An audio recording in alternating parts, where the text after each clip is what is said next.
Just one of the theater chains that chose to pull the movie ahead of Sony's announcement this afternoon to cancel the release. Now, there may not be enough snow to build a snowman, but I can grab enough snow to make a snowball. When it comes to the talent pool here in New Orleans, casting directors say they don't have to look far. What does the state fair, this turkey leg, and the Hinds County Jail have in common? That story coming up. So what I'm going to do is I'm going to point this gun at some leftover snow, like I said, just to give you an idea. But keep in mind, those are fictional characters, but in jails and prisons across the state, there have been reports of inmates having unlimited access to the outside world. There was a short foot chase from Ford Avenue over here to Linda Avenue, and right now I have Chief Lee Vance of the Jackson Police Department here with me. And Chief, what can you tell me about the arrest? And there are no reported accidents, just a few fights. Snowball fights, that is. On shows like Oz and Orange is the New Black, it's not uncommon to see inmates with things they're not supposed to have. But keep in mind, those are fictional characters. But in jails and prisons across the state, there have been reports of inmates having unlimited access to the outside world. They have the cell phones.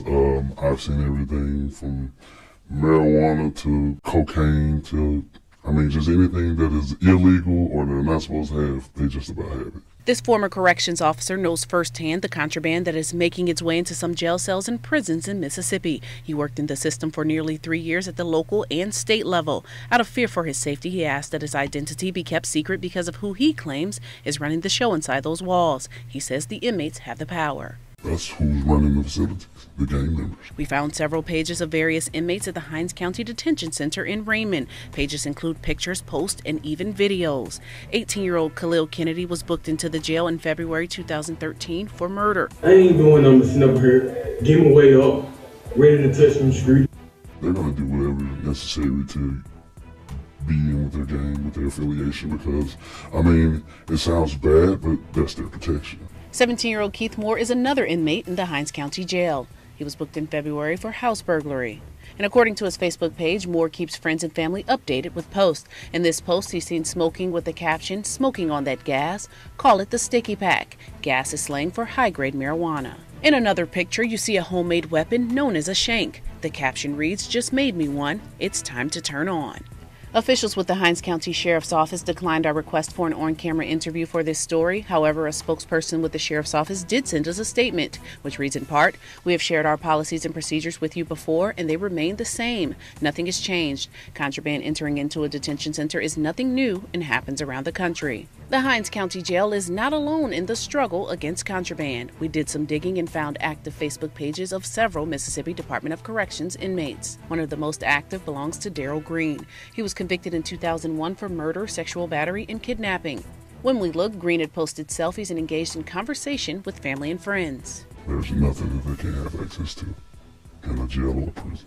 Calvin Langston was convicted in 2007 for armed robbery and is currently serving a 16-year prison sentence for that crime. Langston already has one possession of contraband conviction on his record. In this Facebook post from October, he shows off not one, but 2 cell phones. We wanted answers from the Mississippi Department of Corrections about the contraband problem. Their response reads in part, "Inmates are not allowed to have cell phones or access to the internet. We also placed both offenders in a cell phone management unit and issued them rule violation reports."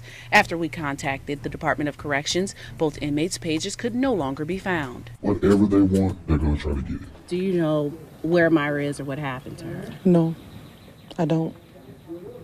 If I did, she would be at home with her mom. Erica Lewis denies any involvement in the disappearance of her 2-year-old daughter, Myra. She tells me the past 2.5 months have been a struggle. I lost 20 pounds from stress, crying, not eating, not sleeping because of this. Lewis says family life has been turned upside down. Since Myra's disappearance March 1st, she's been arrested, her other children put in foster care, and she's reminded every day little Myra is missing. They just don't understand what I'm going through. I just want my children. Myra's family pleads for her safe return. Why speak out now versus before? Because I was just too emotional and it was just kind of hard to speak. The focus is our little 2-year-old Myra that's missing. And it looks like everybody's gotten completely away from that. Erica Lewis has a message. Anybody that's seen anything that day, any unusual car, parked on side the road and pull off when you come behind. Just bring her home. I just want her home.